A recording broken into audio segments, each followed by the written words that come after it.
মালদহের ট্যাপ কেলেঙ্কারির ঘটনায় আরও এক গ্রেপ্তার। মালদহের হবিবপুর থানার অন্তর্গত কেন্দপুকুর উচ্চ বিদ্যালয়ের ট্যাপ কেলেঙ্কারির ঘটনায় হবিবপুর থানার পুলিশের হাতে ধরা পড়ল দিনহাটা থানা এলাকার এক প্রাথমিক বিদ্যালয়ের শিক্ষক। পুলিশ সূত্রে জানা গিয়েছে দিনহাটা সীতাইমারি স্টেট প্লান্ট প্রাথমিক বিদ্যালয়ের শিক্ষক তিনি। ওই অভিযুক্ত শিক্ষকের নাম মনোজিৎ বর্মন, বাড়ি দিনহাটা এলাকায়। অভিযুক্ত মনোজিৎ বর্মনের জানা গিয়েছে প্রায় 20টি নিজস্ব অ্যাকাউন্ট রয়েছে বিভিন্ন ব্যাংকে, তার মধ্যে প্রায় 8টি অ্যাকাউন্টে ট্যাপ কাণ্ডের টাকা লেনদেন করে বলে জানা গিয়েছে। এছাড়া অভিযুক্তের দাদা ও বউয়ের অ্যাকাউন্টে টাকা লেনদেন করা হয় বলে জানা গিয়েছে। হবিবপুর থানার তরফে মেডিকেল করার পরে তাকে মালদা জেলা আদালতে পাঠিয়ে 10 দিনের রিমান্ডে নেওয়ার আবেদন জানাবে বলে জানা গিয়েছে। কি করেন আপনি? কতগুলো অ্যাকাউন্টে করেছেন এরকম কাজ? হ্যাঁ,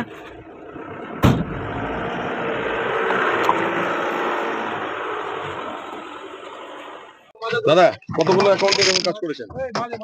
কতগুলো অ্যাকাউন্টে করেছেন কাজ এরকম? ও দাদা, আপনি কি করেন?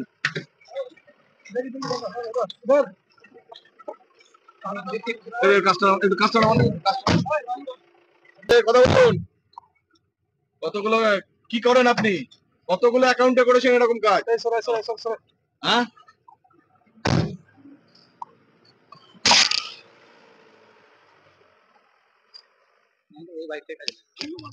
কিচ্ছু বলবে না।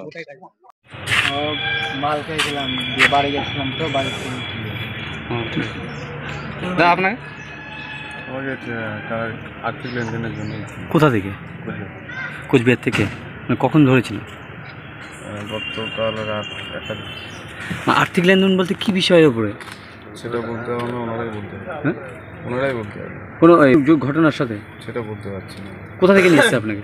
কোচবিহার থেকে। কি জানতে হলো? কি জানাচ্ছে আপনাকে, মানে কি উদ্দেশ্যে নিয়ে এসছে? আমি এখন তো রিমান্ডে ওদের কাছে আছে, সেটা আমি তো জানি না কী কারণে। তাহলে বাড়ি থেকে তুলে নিয়ে এসে টাকা পয়সা লেনদেন হচ্ছে। আপনার বাড়ি কোথায়? কোচবিহার।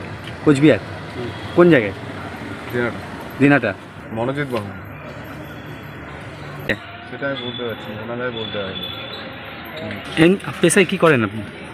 টিচার। আপনি টিচার? কোন স্কুলে? আমাদের